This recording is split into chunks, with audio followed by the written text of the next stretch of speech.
એ હું કહું આ વખતે છે ને જો આ મંગળસૂત્ર બદલાવવું, વીટી એક છે ને થોડીક વ્યવસ્થિત લેવી છે. ખરેખર છે ને આ વખતે અમદાવાદ કે બરોડા જવું છે. અહીંની છે ને ડિઝાઇન મને નથી ખરેખર, બધી ટિપિકલ ડિઝાઇન હોય છે. મોટા મોટા સિટીમાં કેટલા મસ્ત મસ્ત એક્ઝિબિશન ને થતા હોય, કેટલું કલેક્શન મસ્ત મસ્ત મળતું હોય યાર. અરે ગાંડી, ત્યાં સુધી તો ખવાય, અમદાવાદ ને બરોડા ને ખોટા પેટ્રોલ બારીને જવાય.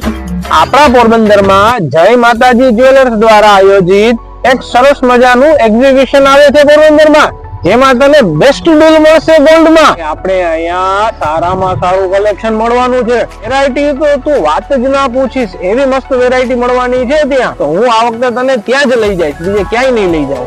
આપણે આવી ગયા છે જય માતાજી જ્વેલર્સમાં જાણવા માટે કે એક્ઝિબિશનમાં હશે શું, બેસ્ટ ડીલ કેવી રીતે થશે અને ગોલ્ડમાં સારામાં સારી વેરાયટી કેમ મળશે. તો આવો આપણે જાણીએ ફટાફટ જય માતાજી જ્વેલર્સમાં. મને જણાવો તમે કે કઈ ટાઈપનું એક્ઝિબિશન છે એ આપણે ત્યાં થવાનું છે. આભૂષણમ એક્ઝિબિશન. અચ્છા, આભૂષણમ એક્ઝિબિશન એ શું છે? એક સરપ્રાઈઝ છે, આવશો ત્યારે જ તમને ખબર પડશે કે શું છે. ઓકે, તો હવે મેં તો અમદાવાદ કે રાજકોટ જવાનું ટાળી દીધું છે અને આપણા જ ઘર આંગણે મળતું નવું જ એક્ઝિબિશન અને નવું જ કલેક્શન જોવા માટે હું જઈ રહી છું. તમે લોકો પણ આવી જજો 17 અને 18 લોર્ડ્સ હોટલ.